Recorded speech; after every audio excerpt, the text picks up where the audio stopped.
LV Hazrat Kumar గారు ఎన్నో వేల మందికి కంటి చూపు ప్రసాదించి రోగులకు అత్యాధునిక వైద్యాన్ని అందిస్తున్నారు. నిరుపేదలకు ప్రతిరోజు ఉదయం వైద్య సేవలు ఉచితంగా అందించబడును. వెంటనే సంప్రదించండి. విజేత కంటి వైద్యశాల, కెనరా బ్యాంక్ పక్కన, బాబు ఐస్ క్రీమ్ ఎదురువీధి, బృందావనం, నెల్లూరు. సో వాళ్ళకి ఎంకరేజ్ చేయడం కోసం ఇప్పుడు ఈ టైం మనం స్టేట్ ఛాంపియన్షిప్ దాకా పెట్టాం.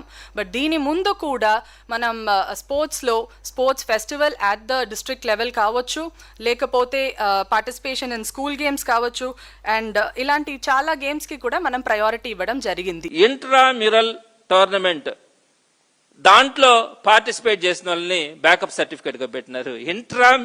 ఇంట్రామ్యూరల్ అంటే కనీసం ఇంటర్ కాలేజ్ గేమ్స్ కూడా కాదు.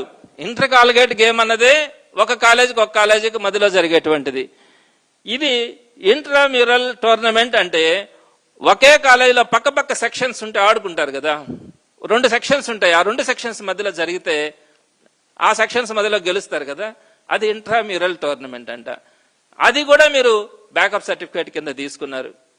అసలు దీని ఒరిజినల్ సర్టిఫికేట్ చూస్తే ఇంకా కొన్ని విషయాలు తెలియాల్సి ఉంది, ఇంకా కూడా చెప్పాలా మీకు.